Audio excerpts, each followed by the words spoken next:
میرا عزیزو، یہ دور جو جنگوں کا دور جا رہا ہے، اور ہو سکتا ہے کہ پوری دنیا میں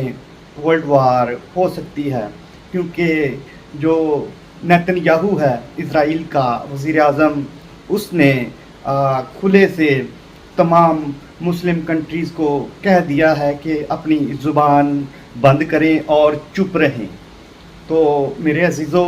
اس کا کہنے کا مطلب یہی تھا کہ اگر چپ رہیں گے تو اس میں امن شانتی رہے گی، نہیں تو جیسا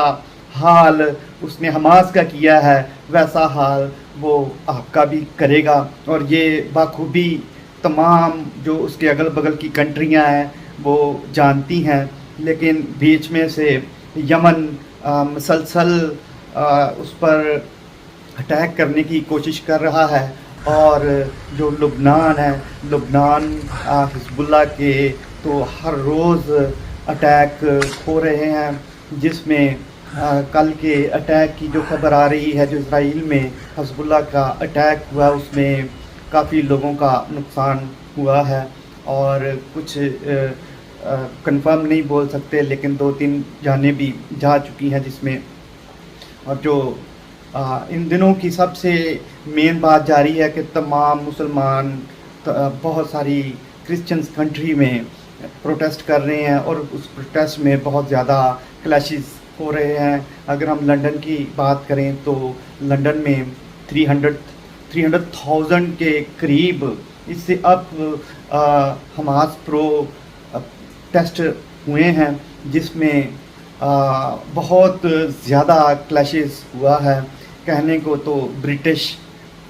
جس نے پوری دنیا پر 100 ایئر حکومت کی، اس کی اپنی کنٹری میں امن نہیں رہا۔ اور اگر اٹلی کی بات کریں تو اٹلی میں حالانکہ انہوں نے 5 سال کی سزا رکھی ہوئی ہے کہ اگر کسی نے پروٹیسٹ میں کوئی بھی کوئی کلیشز کرے گا، کوئی فائٹنگ کرے گا تو اس کو سزا ہوگی، لیکن اس کے باوجود وہاں پر جو یہ حماس پرو کلیشز ہو رہے ہیں۔ اس کے علاوہ فرانس میں بھی انہوں نے بہت زیادہ سختی کی ہوئی ہے۔ اس سختی کے باوجود یہ حماس پرو ٹیسٹ ہو رہے ہیں۔ امریکہ کی بات کی جائے تو امریکہ میں تو انہوں نے حد ہی کر دی ہے، جہاں دیکھتے ہیں وہاں اسرائیل کا جھنڈا جلایا جا رہا ہے اور اس کی بے حرمتی کی جا رہی ہے، اور اس کے علاوہ بہت ساری فیمس جگہوں پہ فلسطین دہشت گردوں کا جھنڈا وہاں پر لہرایا جا رہا ہے۔ اور اس کے علاوہ اگر ہم سب سے جو بیسٹ ہے، جو حیوان ہیں، ان کی بات کریں پوری دنیا میں تو وہ ہے پاکستانی۔ اگر ہم پاکستان کی بات کریں تو پاکستان میں جیسا احتجاج پاکستانیوں نے کیا ہے، اسے تو دیکھ کے لگتا ہے کہ اگر دنیا میں کوئی حیوان ہے تو یہی ہیں میرے عزیزو۔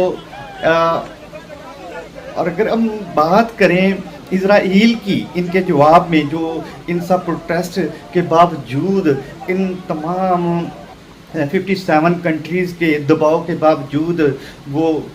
کیا کر رہا ہے، یہ ساری دنیا کے سامنے ہے میرے عزیزو۔ خدا کی طاقت اسرائیل کے ساتھ ہے، اور خدا کا ہاتھ اسرائیل کے اوپر ہے، اس لیے اسرائیل فتح مند ہے، فتح مند تھا اور فتح مند رہے گا میرے عزیزو۔ اگر ان دنوں کی بات کی جائے تو اسرائیل نے غزہ پٹی کے اندر بہت ساری جگہوں پر اپنا پرچم لہرایا ہے، خاص جو جگہ ہے ان کی۔ اور کل کی بات کریں تو کل اسرائیل نے ود نیتن یاہو اور IDF نے وہاں جو حماس کی پارلیمنٹ تھی، جہاں وہ دہشت گردی کے پروپیگنڈے کرتے تھے، اس جگہ کو خالی کروا کے اپنا قبضہ وہاں پہ کر لیا ہے۔ تو وہ دن دور نہیں جب پورے کے پورے غزہ پر اسرائیل کا پرچم لہرائے گا اور ایک بار پھر امن آئے گا میرے عزیزو۔ اسرائیل کا کہنا ہے کہ ہم امن چاہتے ہیں، اور ہم امن کا ہمارا دین ہے، اور ہم بتائیں گے کہ امن کیا ہوتا ہے. جو امن سے نہیں بیٹھے گا ہم اس کا حال حماس جیسا کریں گے.